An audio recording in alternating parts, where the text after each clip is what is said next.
ఒక కౌన్సిలర్ ఏమంటాడంటే పెట్ల గణేష్ ఇంట్లో పెట్టాడా అంటాడు. నిజమే, పెట్ల గణేష్ ఇంట్లో ఏం పెట్టలే. నేను ఒకటే అంటున్నాను, ఈరోజు ప్రభుత్వం వచ్చింది, మరి జగనన్న ద్వారా చాలా అభివృద్ధి చేసాం. నేను ఒకటే అడుగుతున్నా, ఈరోజు ఎవరైతే ఈ పెట్ల గణేష్ ఇంట్లో పెట్టాడా అని చెప్పి అంటున్నారో దానికి సమాధానం ఏంటంటే, మరి 2014 నుంచి 19 వరకు కూడా తెలుగుదేశం పార్టీ హయాంలో మరి చాలా బిల్డింగ్లు కట్టారన్నారు. మరి అంతా కూడా ఎన్ని కూడా చింతకాల అయిన పద్ధతి ఇంట్లో కానీ పెట్టాడా అని అడుగుతున్నా ఈ సందర్భంగా. మరి 2014 తెలుగుదేశం పార్టీ హయాంలో చాలా రోడ్లు వేసారప్ప అంటున్నారు. అది ఏమన్నా చింతకాల అయిన పద్ధతి ఇంట్లో పెట్టాడా అని చెప్పి అడుగుతున్నా. అంటే ఈ విషయం ఎందుకు పర్టికులర్గా మీతో చెప్తున్నానంటే, మాట్లాడేటప్పుడు గౌరవం ఉండాలని చెప్పి అంటున్నా. మీరు గౌరవిస్తే మేము కూడా స్పీకర్ గారు బాగా చేస్తున్నారు, లేకపోతే స్పీకర్ గారు ఈ విధంగా చేయండి అని చెప్పి మేము కోరుతాం.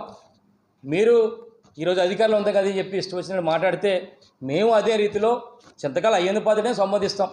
తర్వాత స్పీకర్ గారిని మరి చింతకాల అయ్యేందు పాత్రని చెప్పి కేసులు అవి పెడితే దానికి చట్టాలు పని చేసుకుంటాయి. అంటే పర్టికులర్గా ఆ పాయింట్ మీకు ఇవ్వరని చెప్పేది ఏంటంటే, గౌరవం అనేది ఈరోజు మీరు అధికారంలో ఉన్నారు, మంచి పొజిషన్లో ఉన్నారు, నిజంగా నష్టపడడానికి మంచి పేరు, మీరు అభివృద్ధి చేయండి అని చెప్పి అంటున్నాం ఈరోజు.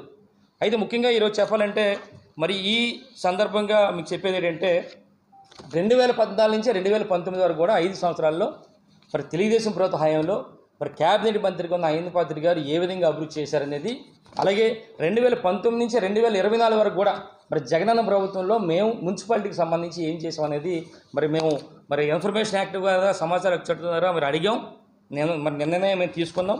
అయితే మీ అందరికీ చెప్పాల్సింది ఏంటంటే, మరి 2014 నుంచి 2019 వరకు కూడా మరి తెలుగుదేశం పార్టీ హయాంలో ఇక్కడున్న మరి అయ్యన్న పాత్రుడు గారు మంత్రిగా ఉన్నప్పుడు మరి సుమారుగా కేవలం ఒక నర్సీపట్నం మున్సిపాలిటీకి సంబంధించి మరి 19,05,00,000 రూపాయలు ఇచ్చినట్టుగా మరి అధికారులు మరి చెప్పడం జరిగింది. ఇది మున్సిపాలిటీతో పాటు వాళ్ళు చేసినవి కూడా కొన్ని కార్యక్రమాలు ఉన్నాయి. అవి ఏంటంటే, మన బొడ్డిపల్లిలో సీసీ రోడ్ ఒకటి చేశారు, అలాగే పెద్ద చెరువు దగ్గర ఒక రోడ్డు వేశారు, సారందారులో ఒక డ్రైన్స్ చేశారు. ఇవి కాకుండా కేవలం మున్సిపాలిటీకి సంబంధించిన నిధులతో మరి 19,05,00,000 రూపాయలు మరి అప్పుడు ఉన్న మరి చింతకాల అయ్యన్న పాత్రుడు గారు మరి మంత్రిగా ఉండి ఆ కార్యక్రమం చేశారు. మేము వచ్చిన తర్వాత జగనన్న ప్రభుత్వంలో మరి మేమందరం కూడా మున్సిపాలిటీకి సంబంధించి మేము చూస్తే మా హయాంలో 19,66,00,000, అంటే వాళ్ళకంటే మున్సిపాలిటీ నుంచి 60 లక్షలు ఎక్స్ట్రా చేసాం. అంటే ఒక మంత్రిగా మరి అయ్యన్న పాత్రుడు గారు ఉన్నప్పటికీ కూడా ఒక శాసనసభ్యుడికి కేవలం శాసనసభ్యుడిగా 60 లక్షలు అయిన కంటే ఎక్కువ కార్యక్రమాలు చేసాం. దాంతోపాటు మరి మేము చేసింది ఏంటంటే, నర్సీపట్నం ముఖ్యంగా మన ఏరియా హాస్పిటల్కి సంబంధించి సుమారుగా 15 కోట్ల రూపాయలతో అక్కడ కార్యక్రమం చేసాం. దాంతోపాటు మరి మెయిన్ రోడ్డు సంబంధించిన 1,30,00,000 రూపాయలతో వర్క్ చేయడం జరిగింది. అలాగే సెంట్రల్ లైటింగ్కి సంబంధించి 35 లక్షల రూపాయలు చేసాం. 30 ఫీట్ రోడ్లో సుమారుగా 1,50,00,000 చేసాం. అంటే సుమారుగా 3,15,00,000 రూపాయలతో అది. అలాగే 15 కోట్ల రూపాయలతో ఏరియా హాస్పిటల్, అంటే 18 కోట్లు. ఈ 18 కోట్లు కాకుండా మరి అదనంగా మేము చేసింది మున్సిపాలిటీ చేసింది ఏంటంటే 60 లక్షల రూపాయలు ఎక్కువగా చేసామని నిజంగా గర్వపడుతుంది ఈరోజు. ఎందుకంటే ఒక స్థానిక మంత్రిగా ఉండి పెద్ద హోదాలో ఉన్న ఆయన కంటే ఒక 60 లక్షల స్థానికంగా ఒక ఎమ్మెల్యే స్థాయిలో ఉండి నేను చేసి అంటే నిజంగా గర్వపడుతుంది. ఈ విధంగా అంటే మీ ద్వారా నర్సీపట్నం పుర ప్రజలకు చెప్పాలనే ఉద్దేశం మీద మరి ఈ కార్యక్రమం చేపట్టడం జరిగింది. ఇచ్చాం అంటే డీడీ మైన్స్ అనేది శాండ్ గురించి ఇచ్చాం, కలెక్టర్ గారికి కాకుండా. అదే ఈ శాండ్ది కూడా డీడీ మైన్స్ వారికి అలాగే కలెక్టర్ గారికి కూడా ఇవ్వడం జరిగింది. దీంట్లో మీ అందరికీ చెప్పాల్సింది ఏంటంటే, సుమారుగా మీ అందరికీ తెలుసు, గతంలో మన ఎన్నికల ముందు సుమారుగా నర్సీపట్నం నియోజకవర్గంలోనే భవన నిర్మాణ కార్యక్రమాలు అంటే సుమారుగా 5,000 పైగా ఉంటారు జనాలు. అంటే ప్రతిదీ కూడా దానికి సంబంధించి చాలామంది ఎన్నికల ముందు మరి కొత్త ప్రభుత్వం వస్తే బాగుంటుంది, తెలుగుదేశం ప్రభుత్వం వస్తే బాగుంటుంది, ఉచితంగా ఇసుకిస్తారు, మరి ఇస్తే మనకి బాగుంటుంది, మన అందరం కూడా కుటుంబాలు బాగుంటుందని చెప్పి చాలామంది సుమారుగా 90% మంది మరి తెలుగుదేశం పార్టీని గెలిపించారు. అయితే మేమేమన్నామంటే, మేము కూడా ఆశపడ్డాం నిజంగా మరి ఫ్రీగా ఇసుక వస్తుంది కనుక మరి బాగుంటుందని చెప్పి అనుకున్నాం. ఇక్కడే మరి ఇప్పటికే మేము లెటర్ కూడా పెట్టాం. ఇక్కడ ఏదైతే 1000 టన్నులు ఉందో నర్సీపట్నంలో అవన్నీ కూడా ఉచితంగా ఇవ్వాలని చెప్పి గతంలో మరి కలెక్టర్ గారికి కూడా పెట్టాం. సుమారుగా అది కూడా 13వ తారీఖున గత నెల పెట్టాం. అంటే ఈ రోజు కూడా 20 రోజులు అయింది. కలెక్టర్ గారికి పెట్టాం, మైన్స్ పెట్టాం. ఒక్కసారి అంటే ఎందుకంటే ప్రజలందరూ కూడా వెయిట్ చేస్తున్నారు ఇసుక గురించి. గత ప్రభుత్వంలో ఇసుక 5,000కో 4,000కో వచ్చేది. మరి చంద్రబాబు గారు ముఖ్యమంత్రి అయితే ఫ్రీగా ఇసుక వస్తుందని చెప్పి ఎంతోమంది ఆశపడి గెలిపించారు. ఈరోజు మా నర్సీపట్నం నియోజకవర్గం గురించి చెప్పాలంటే ఒకసారి ఇప్పుడున్న మన గౌరవ ముఖ్యమంత్రి గారి మాటలు కూడా ఒకసారి విందాం మన అందరం కూడా. నిర్ణయం చేశాం, మళ్ళీ ఉచిత ఇసుక చెప్పాం, ఉచిత ఇసుక ఇస్తాను ఇచ్చాం. ఇప్పుడు దాన్ని కూడా కొంతమంది విమర్శిస్తున్నారు. అంటే ఎట్లా మాట్లాడుతున్నారంటే ఉచిత ఇసుక అంటే మేము ఇసుక ఇంట్లో ఇస్తామని చెప్పామని మాట్లాడతారు. లేకుంటే నేనే మళ్ళీ ఇల్లు కూడా కట్టిస్తాను, లేకుంటే వాళ్ళ ఇంట్లో కూడా పొలాన్ని నేను పని చేస్తాను అని చెప్తారు. ఏం చెప్పమంటారు వాళ్ళని? ఇది రాజకీయం.